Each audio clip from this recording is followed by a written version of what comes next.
My name is Taylor Brooks. I'm 31 years old. I live in Madrid, Spain. I have a clean apartment, a good job in digital marketing, and a life I built completely on my own from scratch.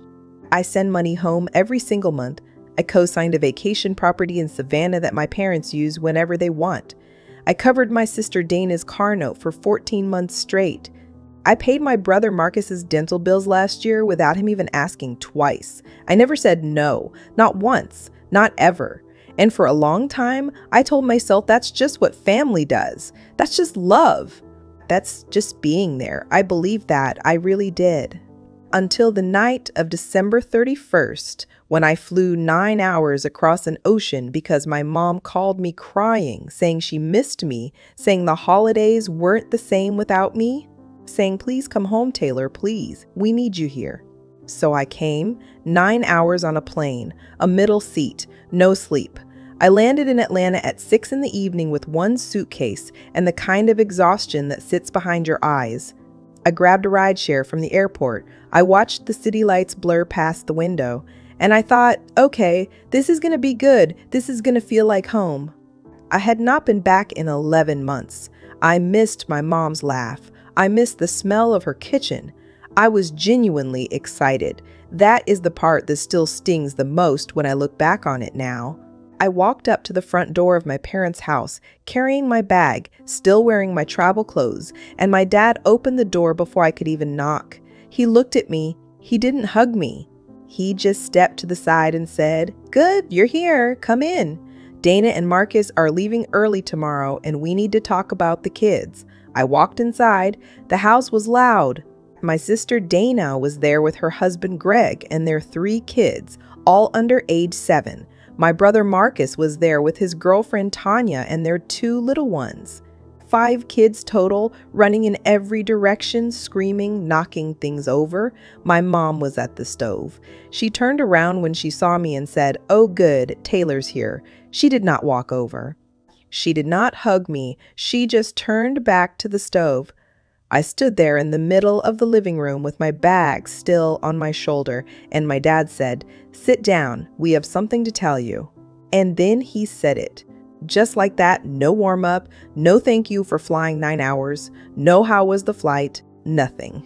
He said, "Your sister and Marcus and me and your mom were all going to Hawaii for 5 days starting tomorrow morning, New Year's in Honolulu. Dana found a deal. We've been planning it for a few weeks. We need you to watch the kids while we're gone. All 5 of them.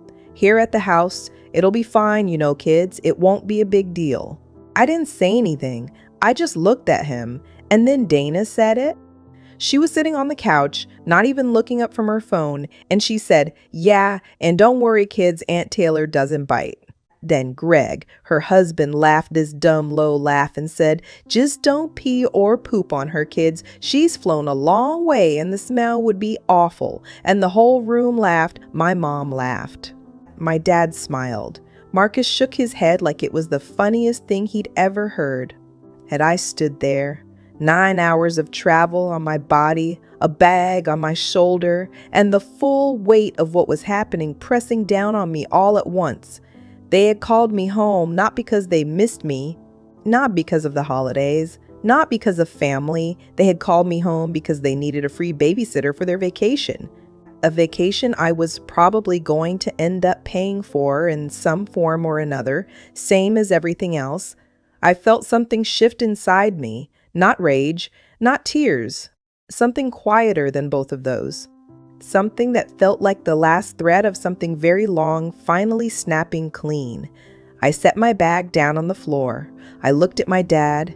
He was still smiling a little, relaxed, totally unbothered, like this was all already decided. Like I was just gonna nod and say, "Sure," like I always did.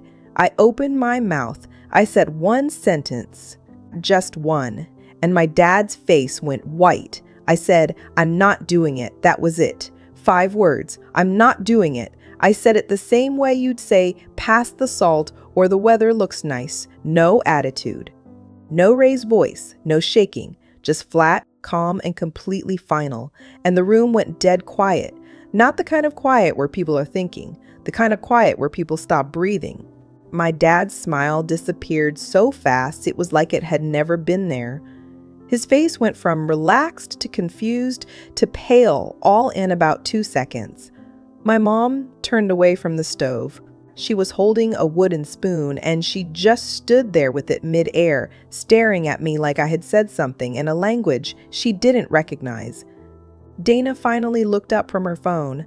Marcus uncrossed his arms. Even the kids seemed to feel something shift because the running and the screaming slowed down for just a moment. My dad was the first one to speak. He said, "What do you mean you're not doing it?" And I said exactly what I said. I'm not doing it. He looked at my mom. My mom looked at Dana. Dana looked at Marcus. It was like they were all checking with each other to see if any of them knew how to reboot a system that had just crashed. My dad cleared his throat and said, "Taylor, we already planned the flights. We already booked the hotel. We need someone here with the kids. You just got here. What do you mean you're not doing it?" And I said, "I flew 9 hours because Mom called me and said she missed me. Nobody said anything about babysitting 5 kids for 5 days while you all go to Hawaii. Nobody asked me. You just assumed." My mom put the spoon down. She walked into the living room and she sat down in her chair and she folded her hands in her lap the way she does when she's about to try to manage a situation. She said, "Taylor, baby, we thought you'd understand. You don't have kids. You have the time. It's only 5 days. It's not a big deal." And I looked at her and I said, "You called me crying, saying you missed me." She looked away. That hit her. I saw it. She looked down at her hands and she didn't answer. And that right there told me everything I had spent years refusing to see. Dana stood up from the couch. Dana has always been the one in the family who pushes when everyone else goes quiet. She said, "I cannot believe you are doing this right now. We have plane tickets. The kids are counting on this trip. You live in Spain, Taylor. You don't even have to deal with any of this from over there. The least you can do is help out when you're actually here." I said, "The least I can do?" She said, "Yes." Like she meant it, like it made complete sense to her. I looked around that room. I looked at my mom not making eye contact. I looked at my dad rubbing the back of his neck. I looked at Marcus staring at his shoes, and I realized something that I think some part of me had known for a long time, but never let myself say out loud. I was not a daughter to these people in that moment.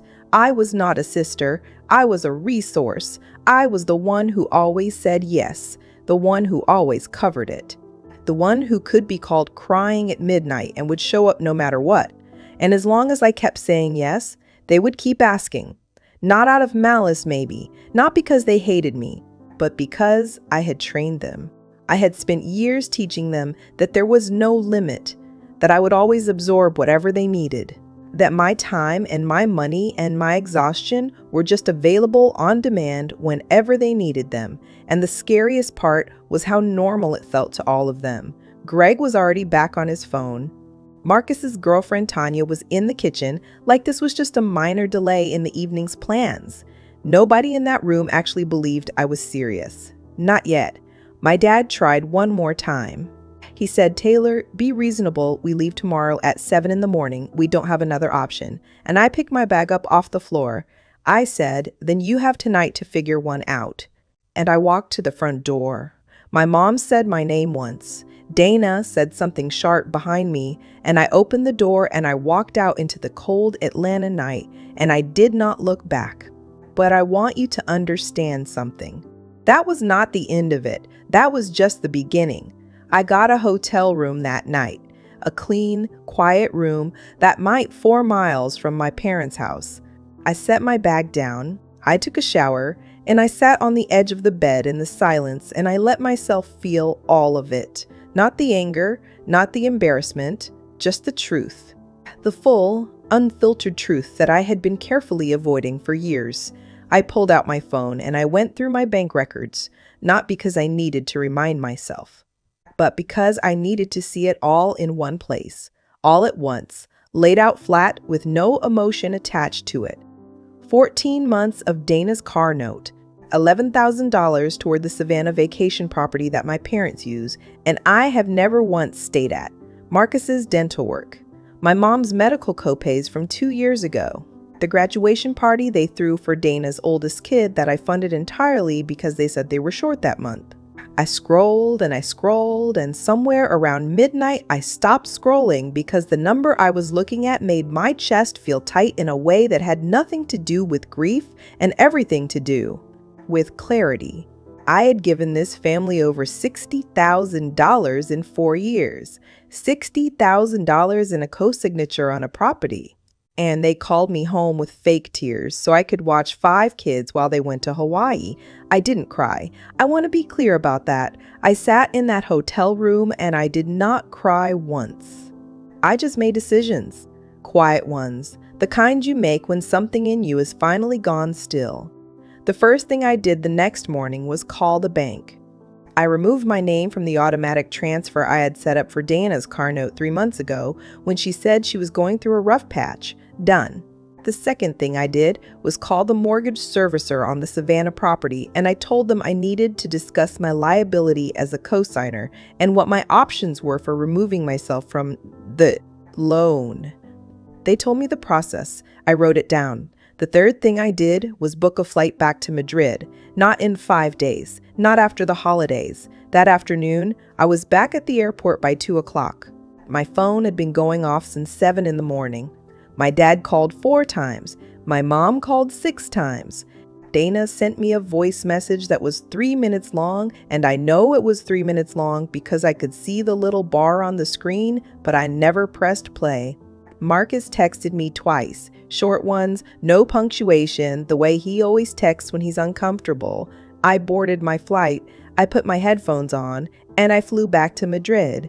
In the weeks that followed, I found out through a cousin who actually checks on me, not because she needs something, but just because she does, that the Hawaii trip got canceled. Turns out when you remove the one person who quietly holds everything together, things start to shift faster than anyone expected. Dana's car got flagged for a missed payment within 30 days. The Savannah property started sending notices because without my consistent financial cushion, the family's ability to cover their share got a lot shakier, a lot faster. My mom called me on a Tuesday evening, a different kind of call than the crying one she made in December. This one was quieter. She said, "Taylor, I think we need to talk." And I said, "I think so too."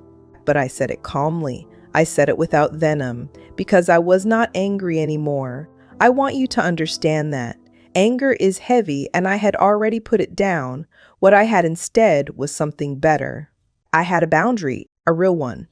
Not the kind you announce and then abandon the first time someone cries, the kind that lives in your actions, not your words.